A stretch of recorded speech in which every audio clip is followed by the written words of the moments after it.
food, drugs, or ideas, what you consume influences who you become. On the Mind and Matter podcast, we learn together from the best scientists and thinkers alive today about how your mind-body reacts to what you feed it. Before starting Mind and Matter, I spent 10 years in academia doing scientific research. I got a PhD in neuroscience where I focused on neuroendocrinology and the neurobiology of behavior, and before that, I specialized in molecular, developmental, and evolutionary genetics. I use my scientific background to help parse and translate the information that guests share on the podcast. In addition to the podcast, I write long-form written content inspired by the show where I integrate what I've learned across episodes. I also have a free weekly newsletter where I provide you with upcoming guests, share links, and provide commentary on scientific studies and research that I'm reading, and more. Visit mindandmatter.substack.com to find all of my content. You are about to listen to the full episode, but there will be 1 to 2 short ads immediately following this before the conversation. If you would like to hear ad-free episodes and get early access before they release more widely, become a paid subscriber at the Mind and Matter Substack at mindandmatter.substack.com. Becoming a paid subscriber is a way to directly support my efforts, allowing me to make more episodes and higher quality episodes, and also helping to free up my time so that I can spend more of it on doing research and synthesizing results from the podcast and from the literature so that I can do more things like writing on the Substack, putting more content into the newsletter, and getting these things out more frequently. So if you want to support the show and get ad-free episodes, go to mindandmatter.substack.com. If you like to read like I do, then you should check out the ReadWise app. It's totally free to download, and if you go through the link in the episode description or on my support page, you can get a free 60-day trial for zero cost. ReadWise is a really cool app that allows you to import digital highlights from over 30 different platforms such as Kindle, iBooks, PDFs, and more. It makes it really easy for you to review and find and share excerpts and quotes from whatever it is that you're reading, whether it's PDFs of scientific papers or books that you're reading on your Kindle, and you can even save and use highlights from physical books. I read a lot of physical books before bed, for example, or when I'm traveling, and the ReadWise app actually integrates with the camera on your phone so that you can take a photo of a page that you're reading, highlight a specific chunk of text from that page, and export it to the app so that you can reference it or find it or share it later. They even allow you to export really cool looking graphics of some of the highlights that you have in the books or the papers you're reading so that you can share them in an engaging way. So check out the ReadWise app today if you are a reader and you like to reference and organize what you read. Go through the link in the episode description or on my support page or in my free weekly newsletter at mindandmatter.substack.com and try the ReadWise app 60 days free today.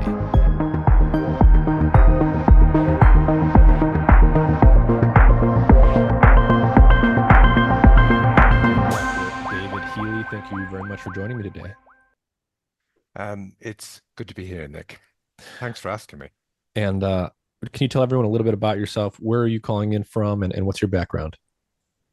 Okay, my background is that I've worked as a doctor for several decades at this point. And before I began that, I did some research on the serotonin system on which the SSRI group of drugs work.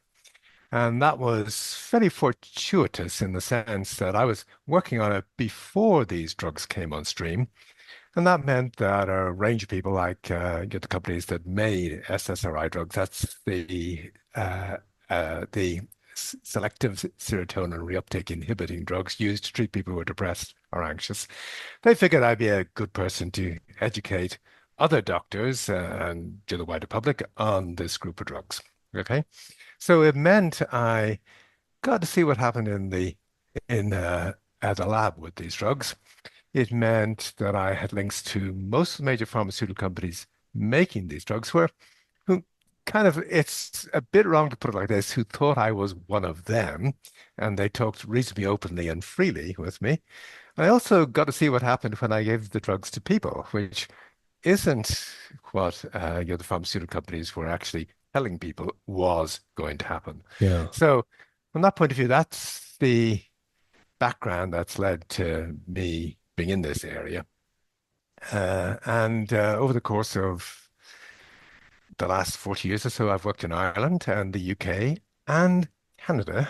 And I've been in the United States a lot, giving talks at various different universities and meetings, etc. Yeah. And to be sure, we're going to talk a lot about, SSRIs, pharmaceutical drugs, psychoactive drugs, brain stuff, psychiatry stuff, the things that probably most listeners are expecting. But also, you're somewhat of a historian, and the place I want to start is actually sort of with the history of medicine and the history of Western civilization in general. And the place I want to start is with the story, or what you might call the myth that I once believed, which many people I think still believe, and that I was more or less taught, at least in indirect way in my education, which is what I'll just call one of the cartoon stories of Western civilization, which goes something like this. We had the religious dark ages where we were ruled by priests and the church, and then we got enlightened. And after the Enlightenment, we developed modern science and secular institutions. And then modern secular technological progress took over, gradually ridding us of superstition, religious rituals, and incantations, and so forth. And so today we have, in medical practice and government policy, these things are determined in a secular, evidence-based, and scientific fashion. What's your basic critique of that version of Western history? Yeah, now that's an enormous question to ask up front and to kick us off. And I think there's a few flaws in it. Um, One of the flaws is the religious approach towards things. When you hear that word, you think about people being holy, as it were. You think of them praying to God. You think of them on their knees and things like this. And that is one aspect to it, the mystic or the hermit or whatever who goes off and just thinks about the things that count, the other world. But in fact, one of the main functions of the religious enterprise is to keep the herd together. Hmm. And in that sense, it's very tribal. Yes. And in a sense, it also gave rise to the nation state, which is also all about keeping the herd together. Right. Uh, and that works very well for ensuring that we've got the World Cup in football and the Olympic Games. We need herds to compete at these things, and they can be fun. But keeping the herd together actually extends these days into science. Now, maybe not so much physics, but certainly medicine and certainly mental health medicine, where people are particularly tribal. You got people who say, well, we need to handle mental health problems by taking a psychotherapeutic approach, or you get other people saying, well, we need to use drugs to treat the problems. And you get a situation where the two tribes can barely talk to each other. And this is rather like the political situation in the United States at the moment, which has become much more tribal than it ever was before. So the idea that we've been moving from a dark ages to an enlightened period of time is all wrong, I think. We seem to be as tribal as we ever were. And the job remains one of how to be enlightened, how to proceed in a way that's going to help others rather than have us all Hmm. confined to our particular Hmm. boxes. And the SSRI story reveals how badly wrong a tribal approach can Yeah. be, and it also reveals what the alternative might be. Hmm. One of the possible analogies I want to explore here is when you look at the history of, say, Christianity in the West. In highly simplified terms, you have the Catholic Church, who was sort of running things for a very long time, and then we have the Protestant Reformation, and a big component of this involved the technological innovation of the printing press, which allowed the Bible to be printed and literacy rates to eventually go up, and people could read the Bible themselves instead of having to take a priest's word for it. In other words, the Bible was sort of made open access, and it was sort of hidden before, and we had to rely on the priest class to tell us what was in it, and basically take their word for it. It was, knowledge came by fiat.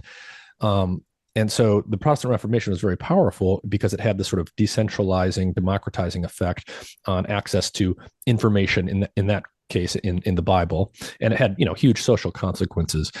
Today, I wonder if there's an analogy we can draw with the whole sort of scientific enterprise where we still sort of rely on a class of what we call experts to tell us what is in the sort of esoteric literature that the average person can't really discern.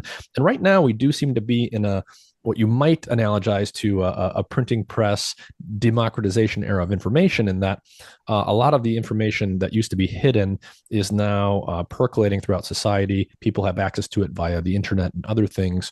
Is there a legitimate analogy to draw here? Is there an analogy to draw between sort of the literal priest caste or class of the pre-Enlightenment era and the so-called expert class of today, and that we often have to rely on them to simply tell us what they say the literature says?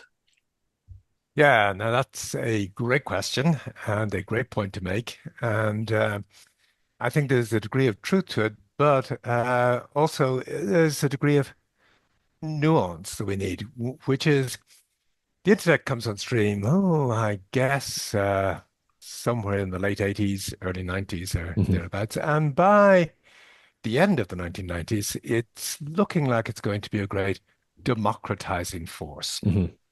And it's particularly appreciated by people who are on the SSRI group of drugs and are having problems from them. People are actually becoming suicidal. People who are getting hooked to drugs and finding it very hard to get off them. And when they go to their doctor, to the priestly caste, they're told, no, no, no, these things can't happen. We've got evidence-based medicine, which is, the Bible. It's the articles that appear in the New England Journal of Medicine, which is as close to the Bible as you can get these days. And they're claiming that these drugs don't cause that problem, that, the drugs only work, they don't have serious problems, or if they do have problems, they're awfully rare. But in actual fact, they're extremely common. And the the internet appeared to be opening things up, and a bit like, as you said, the printing press, it Mm-hmm. was putting people in the kind of position where they could read things, they could find other people were having the same kind of experiences, the same kind of problems, other people were being gaslit the way they were too, Yeah. and it looked like it was going to make a huge difference. So this was around 2004, 2005. It really looked like the internet was changing things for the better. But what became clear around that time as well was industry realized this, Yes. and industry realized that the internet was a great way to sell drugs, and they needed to colonize the internet. And the internet, to a large extent, is completely run by industry these days. Hmm. Yes, you can find groups that where people who are having problems on drugs meet and talk about the problems. But you also hear that on maybe Facebook groups for people who are on this antidepressant or that antidepressant, if they start talking about the antidepressant causing them to actually become suicidal or have kind of serious problems, they find that this is viewed as misinformation Mm-hmm. and the group gets shut down. Mm-hmm. And that was probably most obvious during the COVID pandemic.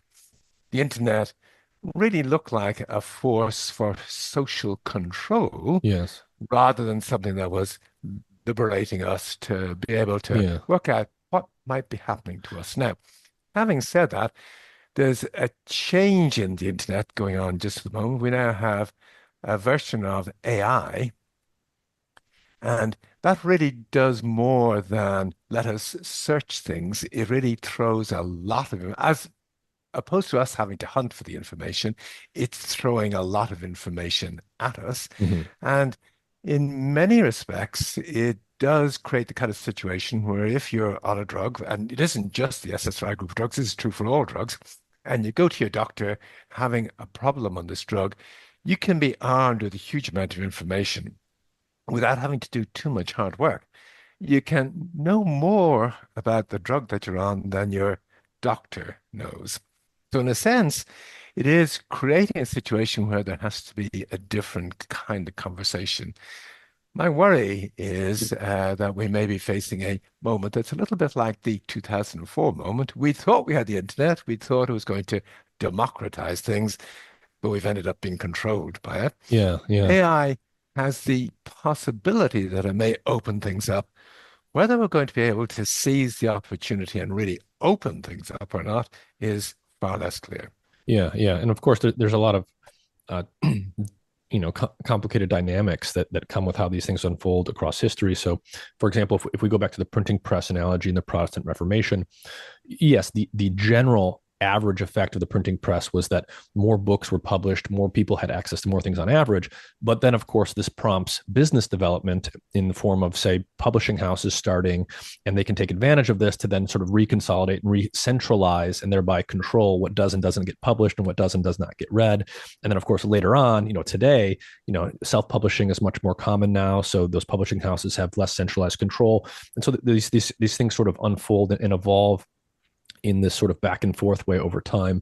I think, as you're pointing out, on average, yes, the internet makes more information available to more people on average, but we've seen over the past few years, in the last decade or so, the way that social media platforms like Facebook can control and censor information, other platforms can do the same, and so there's this really rich dance that goes on between information democratization and decentralization, and then re-centralization and control in new forms through new technologies. And it's shaping information flow in complicated ways. But at the end of the day, sort of a common denominator here is that there's always going to be central special interests that want to centralize, information flow as best they can to serve their own purposes. And then, there will be other forces that want to sort of decentralize it to make it more widely available. And these things are always sort of in a kind of dance or competition with each other.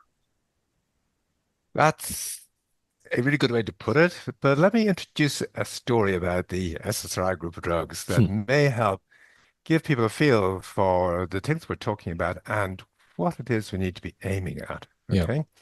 So way back when you opened up this line of thinking, you said we moved from the Dark Ages to a more enlightened period. We had the scientific period. And we've got a lot of people who think about science and things like that. And within the mental health field, you had people like Freud and Jung and things like that. And it was very theory based. You were encouraged to test hypotheses to see what was going on, but it was very theory based. Now, medicine, curiously, sheds an interesting light on that view of science, which is if you go back and look at the history of medicine, it's fairly static from the time of the Greeks through to the American Civil War, roughly. And you had a bunch of young guys thrown into the Civil War with no medical training, really, facing the carnage that was going on both sides, and developing modern surgery. How to fix injuries people hadn't seen before. Previously, there have been swords and things like that, and people got stuck with swords or spears or maybe bayonets. But now they were being shot by bullets, and bones were being kind of fractured in ways that they hadn't been fractured before. And you'd a need to work out how to fix this, and with no theory telling you how to do it. Right. It was very much based on looking at what was happening to the person right in front of you and trying to work out what seemed to work. And finding things, one of the things that was curious that had actually happened just a short while before that was we had the discovery of ether and its use for anesthesia. And people could do surgical operations that they hadn't been able to do before. They could remove legs in a way that could be done without too much trouble, too much pain, and things like that. And in the Civil War, they also learned that, well, we need to do it hygienically. And between one thing and the other, surgery took off. Now, it's not theory-based.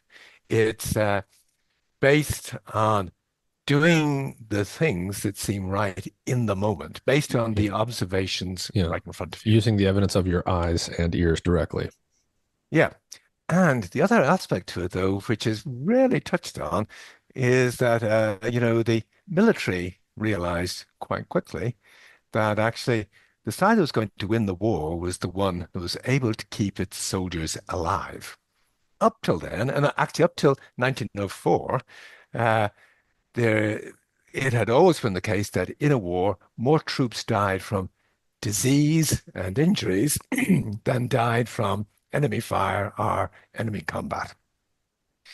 The first country to have more people die from combat rather than illness, disease, and things like that was uh, uh, Japan fighting Russia in 1904. They beat the Russians, but also ended up with less troops dead. So that's been a thing that has stimulated a lot of action within the field of medicine, which up till 1945 or so was principally actually surgical and driven by the needs of the military more than anything else. Yeah, Now, yeah, to an extent, that's still the same. We've got kind of surgery being done by robots. We've got um, uh, uh, uh, surgery being done at a distance, because we need to be able to go into space. So we need to be able to operate on people who are hundreds of thousands of miles away and things like this. And these are all military needs. Now, let me go back. Around 1950, we begin to get the first drugs, not just mental health drugs, but across medicine. And they're rather like surgery. They're really not theory-based. People had theories about illnesses and things like that, and operating according to the theory, you bled people or purged them or things like this. That kind of theory went out. Uh, that kind of theory actually went out the window. yeah, We began doing things with pills and observing what happened. Okay. And in the case of the SSRI group of drugs and all the drugs we have in the mental health field, first of all, you had a bunch of people who got Nobel Prizes because there were new machines. We could give people drugs, or we could give the drugs maybe to rats, things like that. And we had new machines which looked at plasma levels and brain levels and things like that.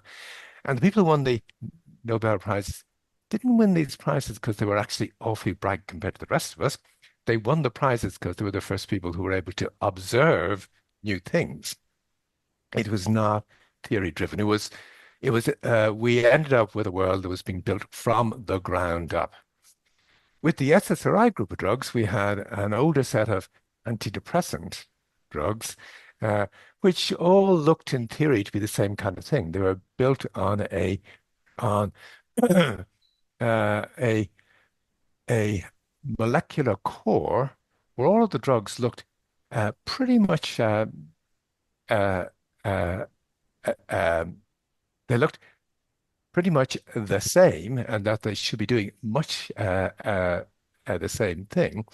But a man called Arvid Carlson, looking at these and listening to patients, heard some of the patients saying, "Well, this drug over here chills me out in a way that this one over there doesn't." And he was able to spot the fact, well, actually, the one that people seem to be saying this chills them out, this also acts on the serotonin system in a way that the one on the opposite side actually doesn't do. So why don't we try and make a drug that inhibits serotonin reuptake but not norepinephrine reuptake and see what it looks like? Okay.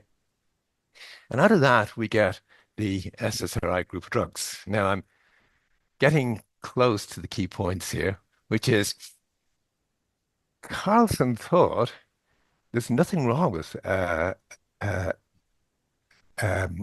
serotonin system in people who are anxious or depressed or whatever. He thought you have a group of drugs like LSD that act on a normal kind of serotonin system and are going to cause some people to say, yes, that actually suits me and could be helpful. And other people say, no, that really doesn't suit me and feels awful. So this was not a view of pills as curing an illness. It was a view of pills as things that could do useful things for some people, but not others. And if you ask Carlson, could SSRI drugs cause people to become suicidal? His answer was yes. And a few years later, he was faced with a group of people What time period are who we in had, right now? well, he created the first SSRI in the late 1970s. Hmm. Okay. And one of the key points there is that people looking at this now say, well, it was a very rational thing to do. It was very, in a sense, theory based. But no, it wasn't. It was based on looking at and listening to people and believing what people told him. Other people looking at the drugs we had beforehand thought they must all be doing much the same thing. Whereas he was listening to people and operating on what he heard from them.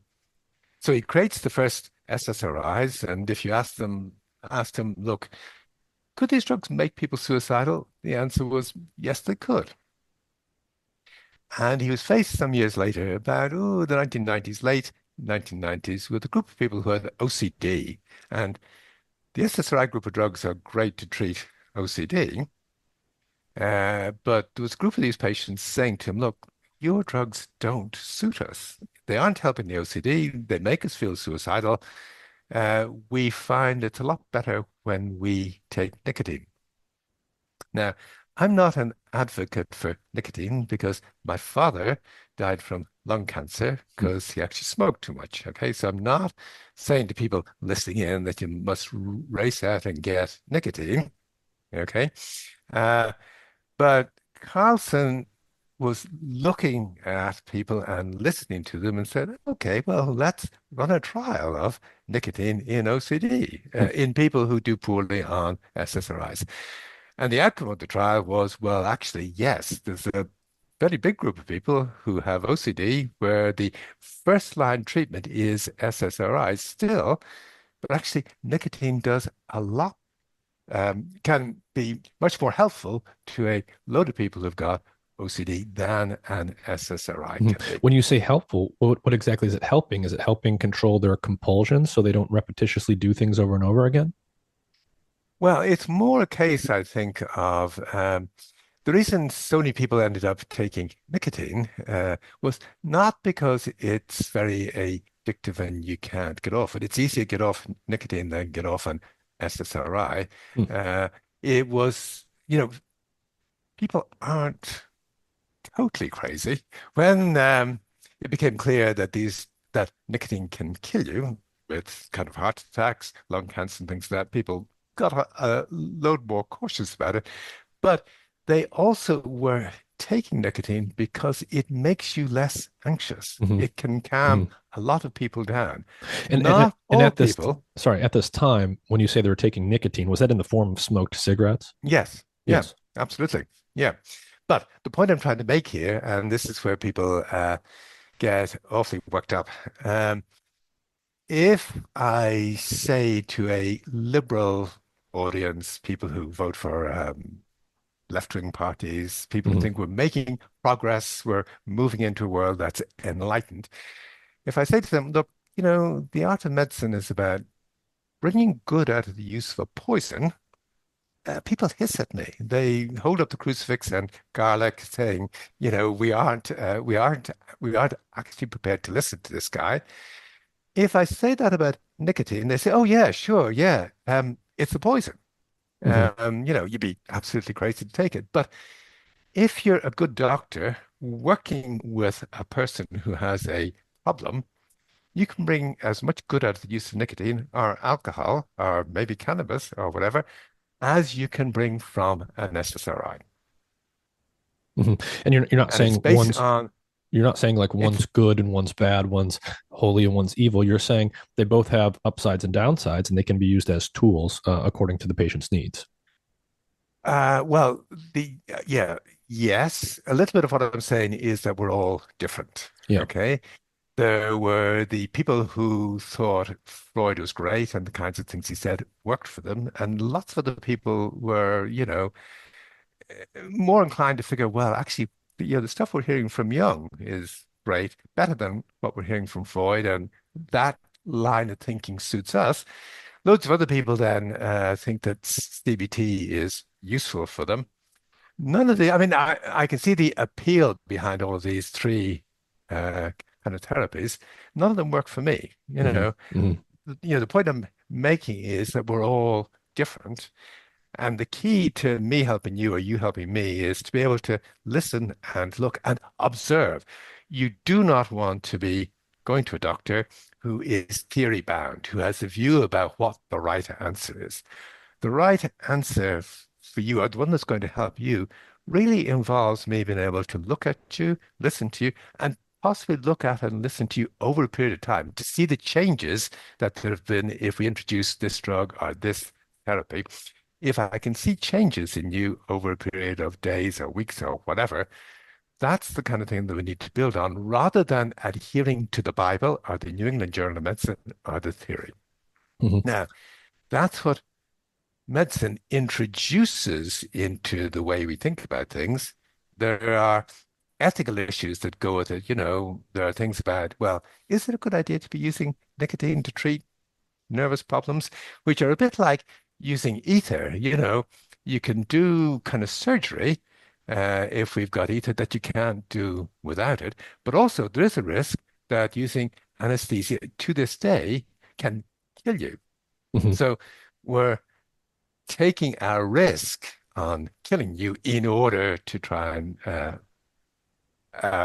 to achieve a greater good. Yeah, yeah, But it's not theory bound. It's just it is a good idea to help you if we can.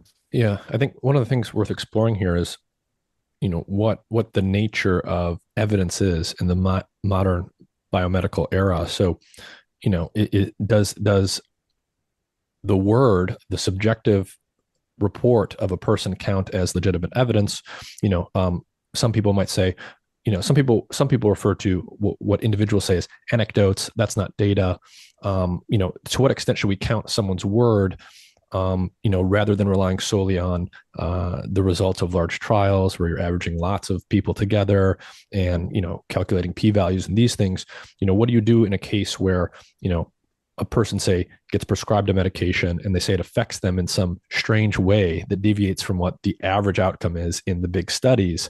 Is that an anecdote, or do you count that as real data? I think probably different people have different opinions on how you should weight a person's personal subjective report. Yeah, okay. And let me take you back to a man called Austin Bradford Hill, who was the one who ran the first randomized control trial, the Hmm. first RCT. And his view was you should put more weight on the subjective report of the person that you're treating than on an RCT. Hmm. RCTs give you averages.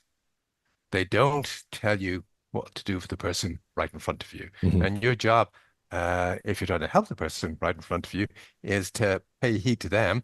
And of course, they're a privileged source of information on what's happening to them that you ignore at their peril and your own peril too. Well, I should change that a little bit.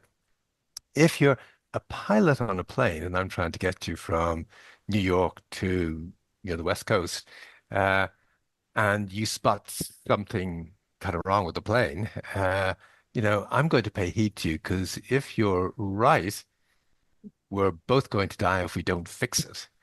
In medicine, of course, it isn't like that. If you're right and the drug is going to kill you if I don't change things, if I pay no heed to you, you're going to die, but I'm not. Hmm. So it's a different situation. So in your, I mean, and that's a little bit of the problem we have at the moment, which is increasingly with what's called evidence-based medicine, which is we're going to go by the results of randomized controlled trials. Uh, People are being lost. What's happening to the person right in front of a doctor gets lost. The doctors not paying heed, not looking at closely, not listening closely to, not there's no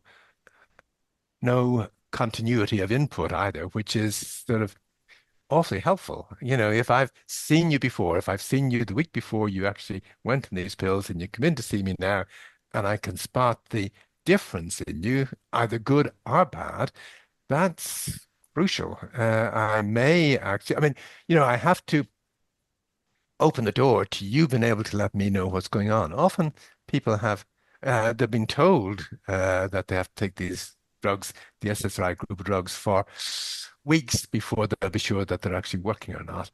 Carlson's view and my view about these drugs is if they're not suiting you within the first 24 hours, you should stop them. Hmm. But people go on these drugs, they begin to think weird thoughts, they don't feel good. Uh, the um, the doctor these days is inclined to say, well, this is your illness getting worse. Mm, Or, you're actually more ill than I thought you were. Maybe we need mm, to increase the dose of these pills, or maybe we need to add other mm. pills in. Let me Yeah. tell you two quick things on that scope. I did a healthy volunteer trial with the SSRI group of drugs. When I say I did, I ran a healthy volunteer trial, and a bunch of my uh, my my a bunch we recruited a lot of the nursing staff and the medical staff in the unit in which I was working to the actual trial. And there was two different drugs that could be on, one of which was an SSRI and the other of which had no actions on the serotonin system at all. Okay. And the idea with the trial was to try and work out, was Arvid Carlson right? Was a drug that acts on the serotonin system going to chill people out in a way that a drug that's an antidepressant, which didn't act on the serotonin system, wouldn't do? And the answer is that he was right. But here's the interesting bit. Um, the patients in the unit in which we did this trial, from which we recruited the nursing staff, medical staff, and things like that, within 24 to 48 hours, they were coming up to me and saying, "Is that doctor on a pill?" And I was actually surprised because they didn't know this was happening. Okay. And the answer was, well, yes. And they're able to say to me, "Is he on an SSRI?" And I was saying, yes, probably. The thing was they were observing the staff in a way that the staff don't observe them Hmm. anymore. They're operating on theory. They're operating on the basis of, well, if you aren't well after, a week or two, we have to wait for up to 6 weeks and then you'll actually recover. The patients could spot what happens to people and had learned. They had an expertise we didn't have Hmm. based on observing people on these pills. And the same thing happens in prisons. Hmm. I was interviewing a man recently who's in jail. He'd been on an SSRI and things went wrong. And he was able to say to me, the other prisoners can pick out who is on an SSRI and who Hmm. isn't without being told. And So, and can they do that very soon after they start the SSRI? well, they can tell people who are on SS. I mean, first of all, the patients could tell within roughly 24 to 48 hours after the person had been, after the nurse or maybe the doctor had begun taking an SSRI. They Yeah. could tell, yes, we can see that this person's on these drugs. And actually, based on what they alerted me to, I've become able to spot Hmm. people who are Hmm. on Hmm. SSRIs pretty So quickly as basically, it well. sounds like what you're saying here is that human beings, by observing each other in face-to-face real-world interactions, they can tell when someone's on an SSRI within a day or two of them starting to take it, even if the clinical manifestations, the potential antidepressant effect, haven't shown up yet, because those often take weeks to manifest. The antidepressant effect is there from the start. Mm. It's either a good effect, it's what Arthur Carlson said. Look, there's going to be a chill out effect, Yeah, yeah. or there's not. And Oh, people can say within 1 or 2 days, yeah, this drug is doing a useful thing for me.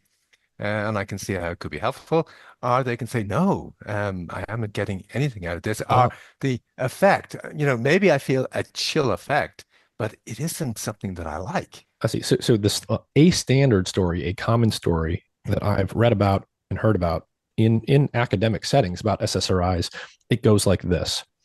Um, on average, the antidepressant effects of SSRIs in those people for whom that effect will manifest can take several weeks to manifest.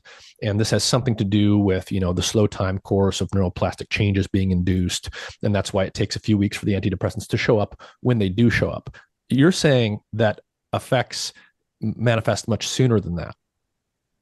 It's a bit like alcohol or nicotine or benzodiazepines or whatever. The effect of these drugs is fairly obvious fairly quickly. Mm-hmm. And it can be a good effect. And it's not the thing that cures you. Most people who get SSRI drugs, okay, are people who have a problem that's going to resolve spontaneously anyway. Hmm. So the cure, so-called, is not being brought about by the pill. The pill just makes things more comfortable for a period of time, or Mm, else it makes things a lot worse. I see. It can do either. I see. So Uh, something in your life is happening. It's making you sad, basically. But that thing will usually resolve. That stimulus will usually go away. And the SSRI, in some cases, can make that intervening period more bearable. But it's actually the stimulus in your life going away that will actually cause your sadness to resolve, basically. And the SSRI can be a tool to make that intervening period more bearable, basically. yes, exactly. And let me bring out a thing here, which comes back to the issue about does it make sense to pay heed to what you tell me is happening to you on the pill, or should we just go by what the RCTs say? Mm-hmm, Okay. mm-hmm, And the randomized controlled trials of these drugs compared these drugs to placebo. And they show that over a period of 6 to 8 weeks, yes, there are some people who seem to recover, but it may take about 6 weeks. Well, yes, the recovery can take about 6 weeks, but that doesn't mean that it's anything to do with the acute action of the SSRI. But the mm, other point that comes into play here is people look at the data from these RCTs and say, well, the effect of the SSRIs is pretty weak. They only just about beat uh, uh, uh, the um, the placebo. the placebo effect. Yeah. And people can go on to say, well, maybe most of the effect of the SSRI group of drugs is a placebo effect. Okay, now there is a sense in which that's right, which is that the part of the placebo effect is just the natural recovery effect. Yeah. And I Okay, imagine it also has to but do with the fact that, if you're entering a situation where you're going to see a doctor, you know that you're being cared for by someone who's paying attention to you. Like all of those things have a sort of what you might call a natural healing component because, you're not just off on your own. You're being cared for. yeah, not quite, not quite. No, if you don't go to a doctor at all Hmm. and you get well after 8, 10, 12 weeks or whatever, you're more resilient and less likely to get ill again in the future. So natural healing works by natural healing. Hmm. Once you get involved with the healthcare system, it's not going to be particularly natural healing anymore. People are going to do things to you which in uh, at the long run may be unhelpful. Hmm. But when we talk about the placebo effect, people think we're kind of talking about things that are in your mind. If you talk to people who are on an SSRI, either getting a good effect out of them, they say, no, this effect isn't all in my mind. This is a very real effect. And if you talk to people who have a bad effect on them, they say, absolutely no, this is not all in my mind. This is a terribly real thing that's that's actually happening to me. So I think we've got our discourse about what SSRIs do very badly mixed up, but also our discourse about what randomized controlled trials do badly mixed up because it's not just a case of the SSRI barely beats placebo. One of the other interpretations you can put on the results from randomized controlled trials is there's a bunch of people who are suited to SSRIs Yeah. and a bunch who aren't. And all things being equal, roughly only about half of us are actually suited to these drugs, and the other half of us aren't. So that's why the difference between the two arms of the RCT isn't that great. It's Right. nothing to do with the placebo effect or whatever. Yeah. Yeah. It's just that you're failing to sort people based on their baseline differences. Yes. Yeah. Yeah. Yeah. And you could say, well, look, what we're aiming to do is uh, to um, to see if this drug causes you to chill out. Okay. Uh, and if that's what we did in the clinical trial, we would only need to run the trial for a week. We wouldn't Right. need to run it for kind of 6 weeks or more. But part of the reason we ran the kinds of trials we did is because the pharmaceutical industry spotted the fact that, well, if our drugs can be shown to beat placebo in a 6-week trial in people who are depressed, rather than selling the drug, we can sell depression. We can make everyone depressed. And rather than saying, well, our drug just about works and maybe you shouldn't be taking it if you don't feel that it's really helping you out, we can say, no, the trial has shown it works. End of story. There should be no argument about this. The science says this works. And are you going to believe the science or are you going to believe the anecdote? This person who's saying, no, this drug doesn't work for me. Mhm. So talk to me a little bit more about, so you give someone an SSRI. There are acute effects that are felt right away. What do those look like when the person is suited to the SSRI versus when they don't? Can you be just specific and concrete about how that manifests in that first 24 to say 48-hour window? Yeah, let me take you back to the first 30-minute Hmm. window, Hmm. okay? Which is one of the interesting things about the SSRIs is, as I said to you, Arthur Carlson had this view that they work on the serotonin system, and they may suit some people and not suit others, like LSD. Uh, Unlike LSD, which enhances sensory input so that people hear things and see things in more acute detail and often appreciate it much more. Uh, SSRIs do just the opposite. They tune things down. They make us sensorily less Hmm. reactive. Yeah. They numb us. Now, one of the interesting things about RCTs is you hear that, well, these drugs have a primary endpoint that well, RCTs operate on the basis of having a primary endpoint. We want to show these drugs are going to improve your score on a depression rating scale. And all of the interviews and everything about the whole trial is heavily focused in on this. And we're able to show that, yes, on average, we have an improvement in people who are on the SSRI compared with people who aren't on the SSRI. And you get told that the side effects of these drugs, well, they're either rarer than the primary effect. We've got a positive benefit risk ratio for the pill because we know that the benefits happening in most people who are on the pill, that is your mood's going to be helped. And the problems are less common than that. And they may actually be ones that only come on after a period of time, after a period of time that lies outside the duration of the RCT, and that's the reason that we just didn't pick them up. So that's the model most people have, but it's completely wrong. If you take an SSRI, the first thing that happens to you within 30 minutes of a first pill is you become genitally numb. From a sensory point of view, you have become numb and you Hmm. don't feel uh, the genital area is Hmm. numbed compared Yeah. with what it was That area in before. particular stands out.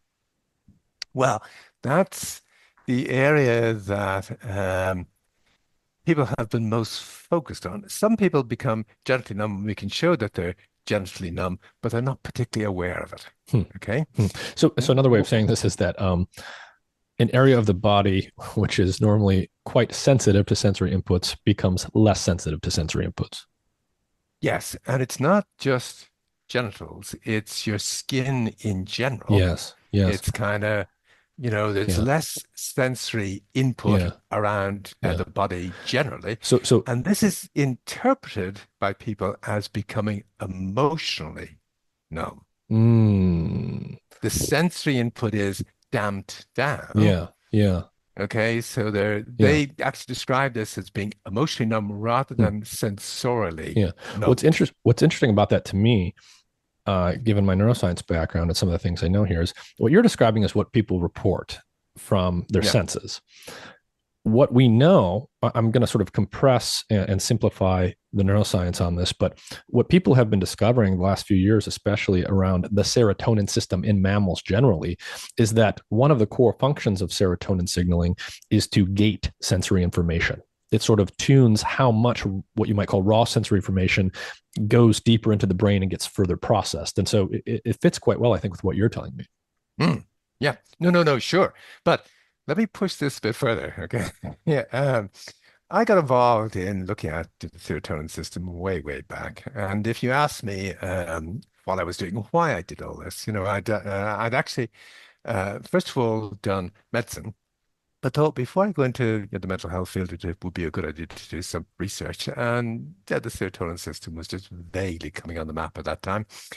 And, uh, having an interest in therapy, actually talking to people, it was a little bit odd to be in a pharmacology lab looking at things like the serotonin system. And if you asked me why I was doing it, I would have said, well, I'm interested in the philosophical problem about how the mind fits into the brain. Mm-hmm. Okay. Now, in particular, I was interested in how the female mind works, basically. But hey, I've realized that it's the issue we've got is not how does the mind fit into the brain. The brain is almost irrelevant. It's how does the mind fit into the body? Mm. Because uh, the serotonin system brings the point out quite well, which is only roughly 5% of the serotonin in you and me is in what we call our brain, and it's in the reptilian bit of the brain, the ancient bit of the brain. If you look at what we think of as the human brain, the cortex and things like that, there's some nerve endings there, but there's no serotonin based there. 95% of the serotonin in you and me is in our bodies. And it's linked principally to the sensory system. And as you say, what it does is it gates things. And you can open the gate with LSD and flood the brain with all sorts of things. If you chat to people who are into LSD and things like that, they talk about the mind a lot and at the brain a lot. They don't ever think that LSD may be acting on the rest of the body. Mm-hmm. Yes. The visual effects, they think, well, these are all in the brain. There's a lot of serotonin in our eyes, which is not part of our brain. Yeah. Yeah. Yeah. Nobody stops to think about maybe the effects of LSD are as much in the eyes as anywhere else. With SSRIs, they have huge visual effects. And talking to ophthalmologists, they assume this is all to do with the brain because we've been marketed to, we've been told the serotonin in your brain is low when your mood is wrong, and these drugs top that up. There's no serotonin that's abnormal in the brain when we get clinically depressed. Once we take these drugs, your serotonin is going to be a lot more abnormal than it was beforehand. Mm. Yeah. But the effects of these drugs, when you listen to people and things like that, they've got visual problems, they've got genital problems, they have sexual dysfunction that may last Yeah. for the rest of their life after they halt the Yeah. drug. So you know? the acute effects, literally the first pill that you feel results in many people in this genital numbing effect, this dampening of sensation. What are the specific visual issues that people report? Yeah, well, one of the things that's on the radar these days is a thing called visual snow Hmm. syndrome. And that's comprised of a bunch of different things. First of all, people have flecks of white. They've got what we used to actually describe with old style Hmm. TV Like sets static was in their visual field. you've got static. Yeah. The other thing that goes with it is that you've got night blindness that you can't really make things out. If you if your job involves having to drive a car at night, you're in trouble. Hmm. So You've also SSRIs got are basically elevating. palinopsia. Have you heard of this one? No. Yeah, that's after images. You Hmm. know, um, you've got you see the thing you're looking at, and then you close your eyes and you see Hmm. after images going on for ages. You've got a bunch of different things that are actually happening to your visual system, but they're the things that are most clear cut. And those things show up right away in the first day. No, no, no, they don't. They may show up only after a period of time, but they also may endure after you've halted the Hmm. pills for the rest of your life, just like your sexual problems. Hmm. What what percentage, roughly speaking, can you give us a sense for, okay, if the most acute effects, the ones that show up immediately, the dampening of sensation in the genitals, is that rare? Is that common? Can you give us a sense for how common that is? That happens close to 100% of people. Really? Yeah, and this brings out um, So the whether or not they're going problems to of end what up we're being. having the antidepressant endpoint, that's something that you tend to see in almost everyone right away.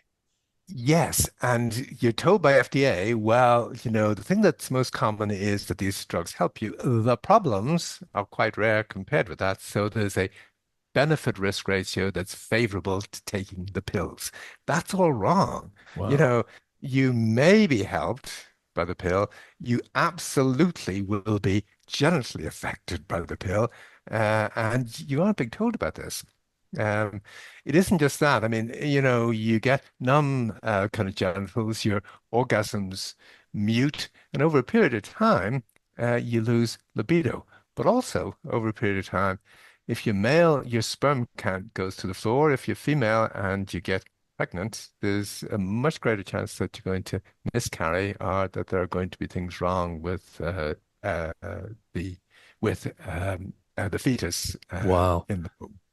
I mean, maybe it's a coincidence, but I know someone who just a few months ago started SSRIs and then not so long after that um, got pregnant and miscarried. Yeah, yeah. Well, Okay, but you're saying this genital muting, miscarriages can happen anyway, right? but Right. Yeah, yeah, maybe it's a no, coincidence. no, sure, but the pills double the rate of Double the miscarriages. rate. Wow. And then it affects sperm counts in men. Yes, yeah, they go to the floor. Wow. And so, I mean, there's a number of places we can go from here, but the key thing I guess worth emphasizing and repeating is there are reliable effects seen in almost all people who take SSRIs that show up right away, first dose. Absolutely. Yeah. And they're more common than the supposed benefit, Yes. which isn't the kind of thing that you Mm-hmm. get to hear. I mean, you find people who come into the doctor and saying, these pills don't suit me, there are genital issues or whatever. And the doctor responds by saying, well, that must be because you're depressed. Right, right, Depression right. causes loss of libido. The kinds of people that go to a doctor and get put on an SSRI don't have depression in the sense of a condition that's very severe and will cause your libido to drop. But way back when the uh, first antidepressant group of drugs came on stream in the late 1950s, early 1960s, some of those inhibited serotonin reuptake also. We were only using them in people who had what's called melancholia, people who were profoundly depressed, Yeah. and otherwise they were going to get ECT. Okay. Doctors giving them then could notice the fact, well, this person has loss of libido linked to their illness. When I treat them with these pills, the pills are also causing loss of libido. Doctors these days can't do that. Right. They don't listen to the patient. They don't believe what they're being told, which is, Doc, a week ago, before you put me on these pills, my libido was great. The Yeah. only thing that was Yeah. keeping me going was I still had Yeah. libido. I was You're feeling a bit now killing anxious it. because work is Yes, stressful, but I yes, had a exactly. libido. Yeah. Yes, Yeah. yeah, sure. Wow. Mm. Interesting. Um, so from your perspective, based on your experience, when people go on SSRIs, what should they look for in the first 24 hours to tell them to stop versus continue with the SSRIs? Is there a clear-cut answer to that in your view? Well, I think the thing is you need to ask yourself, do I figure that this pill is actually suiting me in the sense of, is there a good effect? Am I less reactive? One of my friends actually at the doctor that the patients were able to spot is on an SSRI. He was able to say to me things like, well, yeah, it is interesting. You walk down the stairs and the kids, they often have their shoes thrown around the place. And if I'm in bad form, I might give out to them. Uh, but now on the drug, he'd walk down the stairs and the shoes could be all over the place and he'd sail by without being bothered. Mm-hmm, mm-hmm. Okay. So that's the kind of thing, in a sense, we're looking for. If you don't have something like that, you shouldn't really be on these pills. Yeah. So you're the one who needs to be able to judge, is it producing an effect which could be useful? And if it's an effect which could be useful, do you appreciate it? Yeah. If you don't, again, maybe it's not for you. Yeah. I, I, I think I fully comprehend what you're saying here, but I'm going to ask you this anyway, just to bring it home for people. So this notion that the antidepressant effects of SSRIs is delayed and takes 6 or 8 weeks or whatever to show up. You're saying basically basically there's a real issue with that, and you shouldn't need to wait that long, and that you can sort of discern whether these things are directionally probably going to work or not very much sooner than that. Yes, and let me add two more things into it, which is your family needs to know about it. Your partner, your kids, your parents, whatever, because they'll be able to spot things as well. Right. Things And that they'll you be might able not to spot, notice. yeah, and they'll be able to spot, is this actually suiting you or not? And Right. they'll often actually describe, well, you've had a change of personality, Yeah. and Yeah. it isn't one that we like all that I much. see. Yeah. But there is a further aspect to all this, which is when the companies began doing RCTs on these drugs, they became aware pretty early on it was going to be tricky to show that they worked. They had to be awfully careful. They couldn't recruit people who were very severely depressed because SSRIs aren't particularly good for people who are severely depressed. Okay. Um, so they needed to recruit a bunch of people where the placebo response is going to be pretty high. People who are Right. mildly Mildly depressed. depressed. Okay. Yeah. But in order to be absolutely sure they were going to get a positive result, they introduced the drugs at a toxic dose level. When we hear the fact that Prozac is in a 20 milligram dose, to a lot of doctors and a lot of other people, that sounds like a low dose. That's a toxic dose of What do Prozac. you mean by Lilly toxic? Lilly did trials which showed that 5 milligrams was just as good as a 20 milligram dose. Eli Lilly. Eli Lilly, yeah. It's when you use a 20 milligram dose of Prozac, you are occupying all of the serotonin reuptake sites beyond the point where it's doing any good. Hmm. So if we were operating on the basis of saying to people, look, you should only be on these drugs if you get an effect at a 5 milligram dose that you figure suits you. Okay. Um, we shouldn't be giving you a huge dose in order to try and knock you out almost.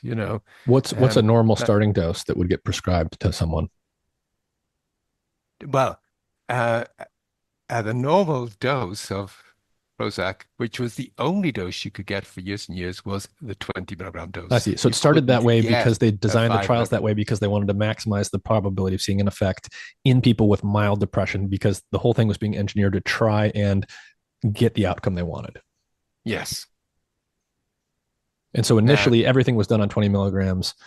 And so yes. that was the only game in town, even though we later figured out that five was Well, it's just as not a later. It isn't later. oh They did trials on the 5 milligram dose before it was marketed and had just as good a result. But in terms of what they were going to show FDA, they figured we're not going to take any chances with a 5 milligram dose. We're going to just go with wow. at the 20 milligram dose. And also, part of the marketing afterwards was, well, let's make it simple for doctors. Just one dose. One dose, One 20 for everyone. pill, one dose. That's all you do. Right, You because know, that's it probably going to be most conducive to um, using it as widely as doctors possible. being willing to use it. Yeah, Yeah. sure. So this brings us to another issue I wanted to ask you about. So Eli Lilly had data on the 5 milligrams and the 20 milligrams, but they didn't have to show all of it to FDA. How does that piece of all of this work in terms of pharmaceutical companies do these trials, they do this research, but they don't have to show or share all the data even with the FDA? Yeah, well, you need to ask yourself, what do FDA do? And FDA are a bunch of bureaucrats. They're a bit like the Federal Aviation Authority, the FAA, who get the paperwork from Boeing about the latest plane, and they're just looking at the paperwork. They're not flying the airplane. They're not involved in the design of the airplane. They're just trying to tick boxes, have Boeing done the kinds of things that they ought to be doing. And the FAA are only interested in a useful paper trail. Yeah. Have you What fulfilled the requirements of the protocol? of the protocol? Sure. In terms of keeping people safe afterwards on this plane, FAA have nothing to do with it. It's the pilot who, as I say, uh, if things go wrong with this plane or with the system of all the planes going in and out of airports and things like that, and the pilot gets worried, he or she will say, well, look, until this is fixed, I'm not going to fly again. And all of her colleagues are going to say the same thing. You must fix this or we ain't going to fly again. Doctors don't do that. In theory, they're in the same position as pilots, which is they're the people who are going to keep you safe. This drug has gone, I mean, there's a bunch of paperwork that has gone into FDA. FDA have ticked boxes. They haven't got in touch with the patients recruited to the trial. They don't even know if all the patients in the trial supposedly exist. They certainly don't know that they've got all the trials that the company did. They don't look at the healthy volunteer trials, which are, the ones that are really going to show what the drug does. If we have a trial where we give this drug to people who are anxious or people who are depressed, yeah, there can be a bit of confusion if people become suicidal. Well, depression can cause that as well. But if you give these drugs to healthy volunteers and they become suicidal and commit suicide, which they have done, Right. it's difficult to blame the illness. Right. Okay, but FDA don't look at these healthy Right. volunteer I trials. mean, They it's read some paperwork and tick a bunch of boxes.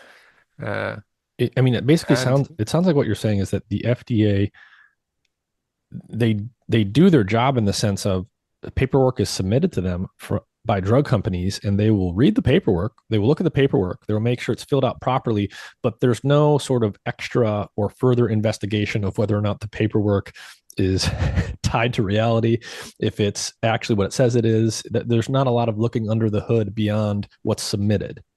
yeah, it's very much a case of FDA are there to license the use of certain words. Hmm. It's the Food and Drugs Agency. So one company can bring them some brand stuff which they want to call chocolate. Yeah. And FDA have a criterion for chocolate, which is it's got to have so much cocoa kind of Wow. solids in it. I've never If quite you've thought of it got this that, way. It's an agency if that is regulating the use of language. yeah, if you've got the right amount of cocoa solids, you can use the word chocolate. But FDA aren't in the business of saying this is good chocolate. Okay. The company that wants to market this as chocolate are the ones that are going to go out there and try and persuade you that our chocolate's much better than any other chocolate you can get. Okay.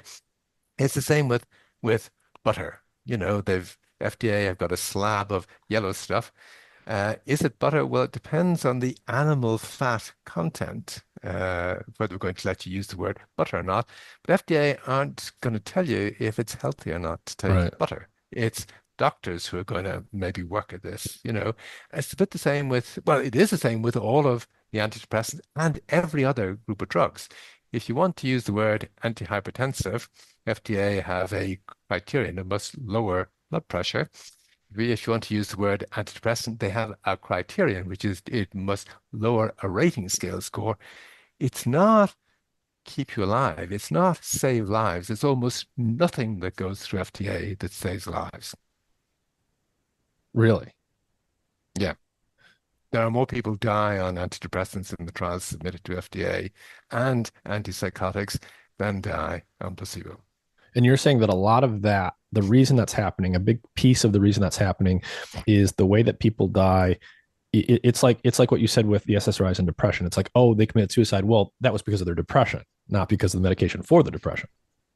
Well, that's the way the company can play things afterwards. FDA are just bureaucrats. Their job is not to think. Yeah. It's to make sure that when things go wrong, we have a paperwork trail that means you can't shoot us. You can't take us out and shoot us, Yeah. Yeah. so Wow. And so how much, like, what can you tell me about, so let's just assume that my listeners have a basic idea of the biopharmaceutical pipeline, right? You have to do preclinical research, you've got a drug candidate, then you do your phase 1, 2, 3 trials and so forth. You eventually get approval. The what we're led to believe is that if something is an approved drug, the science is rock solid, the clinical trial results all looked good, and sort of all of the results were analyzed.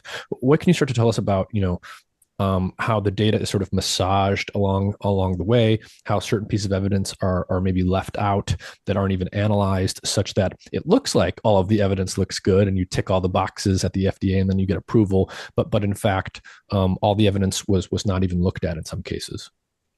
yeah. In what you need to appreciate, I think, is that the studies companies do to get a license are essentially assays. They're not randomized controlled trials. They're randomized and they're controlled that way, but they're assays rather than trials done to inform clinical practice. And as I say, they get the paperwork into FDA who don't check if all of the people in this trial uh, um, actually existed or not. Okay. Uh, if you were FDA and really working hard at the job, you'd imagine, you'd look at the paperwork and, you'd notice, hey, this guy in this trial died from burns. Well, if you're just working through the paperwork, you can say, people die from burns. You have accidents that happen in any group of a few hundred people. The companies are supposed to write an account which gives the person in FDA a bit more detail if a patient has died from burns or has ended up going into hospital for whatever reason. Mm-hmm. And in one of the Pfizer trials, I should probably hop back and just introduce this note for you, okay? When Zoloft launched in the UK, I chaired one of the launch meetings for Pfizer. Okay. Um, that was at a point before I knew what I'm going to tell you next. Mm-hmm. Okay. But at the launch meeting, I thought, what I what I'm what I'd say is, look, this group of drugs are new, and the serotonin system is pretty primitive, and we're going to learn things by using these drugs that we didn't ever know before. And I thought this seemed to be a reasonable thing to be saying. It's going to be exciting. Life is going to be fun. We're going to see new things, which will kind of provide the basis for new drugs. This was just after Viagra had been discovered by Pfizer by a bunch of people who, when Pfizer thought the trial didn't work all that well for heart problems. A bunch of guys weren't happy to give the drugs back because they'd noticed it was doing something interesting for them, you know. Yeah. So I was trying to play on that theme. You know, things could be interesting here. We're going to see things we haven't ever seen before. But anyway, um, FDA aren't looking at it like this. You know, what is there in this dossier that's going to tell me things I didn't know about medicine beforehand? Okay. Um, so you've got guy dies from burns in a Pfizer trial. And when things like this happen, you know, the company are supposed to write things up to explain a bit more. Okay. Uh, it looks pretty clear that FDA didn't look closely at the whole thing. They just said, oh, death by burns. When you read the account of what happened, you find this guy became agitated on one of the drugs and wanted to kill himself and poured gasoline over himself and set fire to it. Hmm.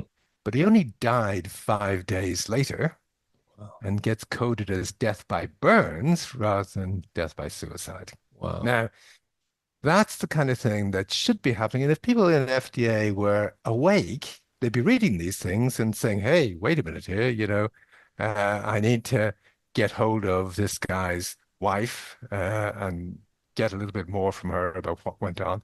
But they Hmm. don't have the contact details for people. Actually, I've got a great story I can tell you Yeah. about that. But anyway, let me just add one more thing in first, which is in theory, Pfizer have to, you know, write an account of what happened to this man who died from burns. But around the time he died from burns, they realized, oh, you know, there's other things we can do. And not just them, but all of the companies realize, you know, if we've got a kid going on an SSRI, as one kid actually down in Texas going on Paxil, you know, a week or two later, he's out in the street waving a gun around, threatening to kill people. So he gets picked up by the police and gets brought to hospital. So there should be an account of what happened.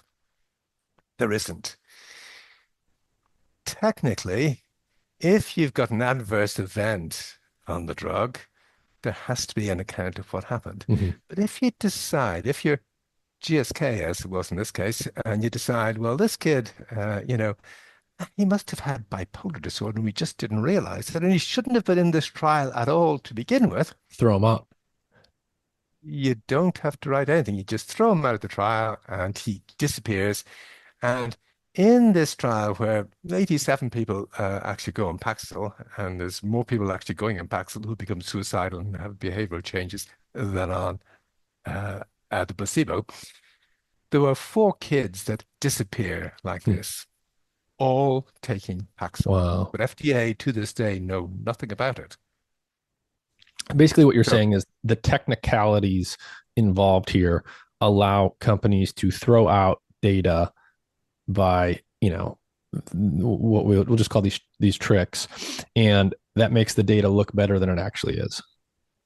yes, and furthermore, coming back to the issue about RCTs and the do we pay more heed to the RCT are the reports from the person. One of the things that I've been actually involved with for ages now is post-SSRI sexual dysfunction, PSSD as it's Yeah. called. Okay, Yeah.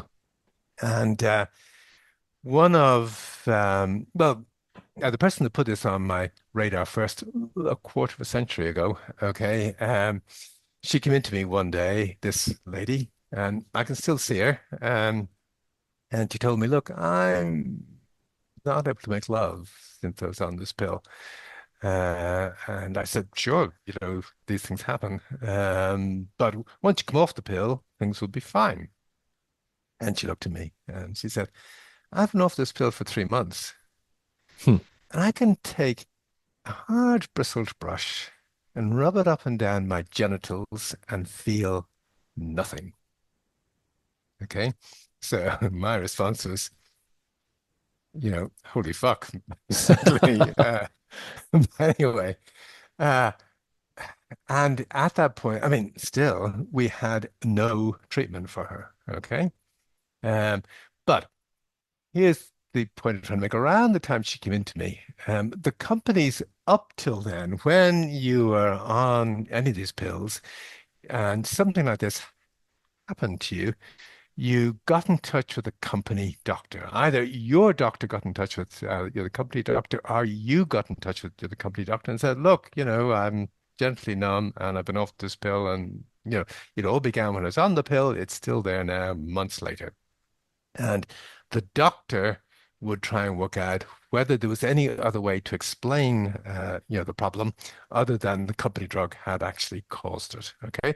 And they routinely, well, not routinely, but they often actually decided, company doctors actually decided based on interviewing you when you said something like, "I can take a hard bristle brush and rub it up and down my genitals and feel nothing," that there's no other way to explain it, given that their drug can do this to begin with when you go on it, and there's no condition in medicine that causes this, Yeah. people to be gently numb like this, Yeah. You can't just that say, there's oh, no other that's your way to depression. explain it. Yeah. Yeah. But around this time, this is the year 2000, companies had begun arguing in court that the only material that counts is the randomized controlled trial material. If it's not in the randomized control, if it didn't control trial, if it didn't show up there, then it doesn't exist. Our drug's not causing it. Yeah. Okay. Yeah. You can basically disappear evidence. Yeah. But what the legal teams working for the pharmaceutical industry realized at this point was, well, if that's our argument in court, we can't let company doctors decide, in the case of this anecdote, that the company drug has caused it. They've got to say, we've had a report of someone becoming gently numb, and we're going to pass it on to FDA. Mm. Okay. Now, years later, I get involved in trying to collect lots of material on people who've got PSSD. And one of the things about people with PSSD is, until awfully recently, nobody wanted to let anyone else in the entire universe know that they'd got PSSD. It was a bit like having AIDS, You didn't want to let anyone know that you had this problem. So they weren't happy at letting their names out. But I had reports on 80 people who were happy when I told them what we were going to do was we were going to send the reports we have. What we'd like to do is send the reports we have on everybody who's got PSSD to the European regulator and to FDA. And we'd like you to leave your names on it. And we'd like you to consult a doctor, also your doctor, the one who put you on these pills, and ask him or her to write a note as well, saying, well, we don't know if the drug has caused it, but we can't see any other way to explain it. Okay, so we got about 30 or 40 doctors doing that as well, and 80 people leaving their names on it, which was a big thing for them to do at this point. So we sent the material to FDA, who are still sitting on it 5 or 6 years later. We sent the material to the European regulator, whom I happened to know at the time. Okay, so I was able to get in touch with them and say, look, did you get all of the material? And he said, yes, they did. And that I'd be pleased to know that they, as per procedure, when they got all this material, the first thing they did was to remove everybody's name. They were told in the covering letter, the reason you're getting people's names is so you can contact them. Here's their email address, here's the phone number, in order to work out. We don't think you can decide the drug is causing the problem unless you interview people. Wow. FDA and EMA don't have anyone who can get in touch with anyone who reports things to them. So by manipulating procedural outcomes, this was prevented from, actually being investigated. Yeah.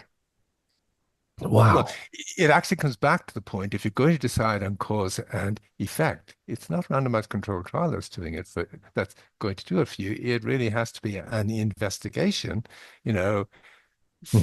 somebody actually talking to you who knows a bit about medicine and knows a bit about the drug and says, well, the most reasonable explanation about what's happening here is this drug is causing this problem in this person. So it may be awfully rare, but yeah. A theme of what you've been saying, I think, is that the bureaucrats in these agencies simply don't have incentives to be motivated to do investigation. they are simply going to process paperwork, and therefore they can be easily guided or manipulated by the clever use and engineering of paperwork by the people submitting it. Yeah, but to go even further, it's not the bureaucrat's responsibility to lead. You've got a bunch of professionals who make a living out of the fact that you can't get these drugs from anyone else other than from them. And it's their responsibility to be doing, to lead in this and to stand up and say, well, look, we aren't going to prescribe your drug anymore. Doctors, in a sense, are in an extraordinarily powerful position. If nobody can get the drugs other than them, can get the company drug other than them prescribing it, they have a hell of a lot of power over the company. Yeah, if they actually say, well, we're seeing a lot of people with PSSD, unless you tell us a little bit more about what's going on or when you realize this is happening first, and we include in the material that we give people an account of what the risks are, we aren't going to give this drug. But they don't do it. And as a result, the only thing that makes doctors wake up slightly is when I say to them, look, if the drugs work as well as you say and are as free of problems as you say, you're going out of business. Nurses are cheaper prescribers, pharmacists are cheaper prescribers, and we'll have robotic prescribing soon. Mm-hmm. I want to ask you more about PSSD because I had people request this topic. Yeah. So post SSRI sexual dysfunction, you talked about the muting of general sensation that you said most people feel this right away on SSRIs. So for PSSD, let's start with the basics here. What is this in concrete terms, in terms of how it manifests? How common is it? And let's just start there. Yeah. Well, close to 100% of people who take these drugs will have some genital numbing. Not everybody will be aware of it. Most people will be. And it isn't just that they'll be aware of it. The story really takes off in the late 1960s, early 1970s, when Ciba-Geigy, making a drug which we now know is a potent serotonin reuptake inhibitor, clomipramine, realized that the antidepressant dose of this was 150 milligrams, but in a 10 milligram dose, it could solve premature ejaculation problems for men by making their genitals that bit more numb. And if you took the pill, a 10 milligram pill, just a fraction of the antidepressant dose, 30 minutes before you made love, you were going to have a much more successful time. And they put articles in the newspapers about how your partner is going to love you even more because she is going to think, wow, it was pretty depressing when he came so quickly, basically. So that was well known back in the early 1970s. Wow. It was well known in the early 1980s and I can remember a very arresting talk I was at, a behavior therapist in the UK called Isaac Marks, who figured that behavior therapy is the best treatment for OCD, was being muscled out, a bit worried about the fact that Ciba-Geigy were also marketing clomipramine for OCD, and it is a good treatment for OCD. Okay, and this is the drug from which the observations that it can make you less reactive came that led to the creation of the SSRI group of drugs. Anyway, clomipramine was muscling in on the OCD market, and Marx was not terribly keen on all this. And he said, there can be awful problems linked to this drug. He was treating a nun for OCD, and he said when they stopped the drug, she was left with permanent orgasms afterwards. So just the opposite, just the mirror image of PSSD, and it's what's called PGAD, persistent genital arousal disorder. So there's a persistent sensory issue, and it can go in either direction. Yes, it's mostly you get numb, but you can have just the opposite. And this is, as it were, an akathisia of the genital area. Okay. Now, you can imagine this happening to a nun. This is the reason that the image kind of stuck for me. But this was the mid 1980s. So we knew that persistent post-treatment issues could be happening as far back as then. I was involved in a trial for SmithKline Beecham on Paxil in the early to mid 1990s. And they were going to look at the sexual effects of Paxil compared to clomipramine, which was the other drug it was being compared with. And they knew clomipramine was going to cause problems. Okay. But they drew up, the protocol for the trial, and there was going to be specially designed questionnaires to investigate the sexual aspects of all these drugs. And we, the investigators, had all these things to look through and things like that. And there was an investigators meeting in Monte Carlo, would you believe, on the Riviera, Mediterranean, plush hotel, etc., etc. All the investigators were there. And we were told, look, don't complete any of the sexual questionnaires. Just don't leave them out. Okay. And we didn't really ask questions. The kind of surroundings were too nice to bother the company with. Say, why not ask these questions? It later became clear to me that when I got a chance to see some of the healthy volunteer trials that SmithKline Beecham had done on this in the mid 1980s, so 10 years before this, they had found serious sexual problems in a bunch of young men. Almost all of the young men in the trial were bitterly complaining about the sexual problems on this drug after being on it for only 2 weeks. And it was clear from the trial as well that some of these problems kept going for at least a week or two afterwards. We don't know how long they kept going, but after they stopped, they monitored people for a few weeks afterwards. Okay, And these things give people I want to give people a concrete sense. Let's say someone's on an SSRI for 6 or 12 or 18 months, whatever it is, something in the normal range for how long the average person is on these things. How likely is it that someone's going to experience PSSD? How long does it last on average? And is it reversible? Is it fixable if it doesn't go away? Yeah, first of all, let me answer the last question you've asked.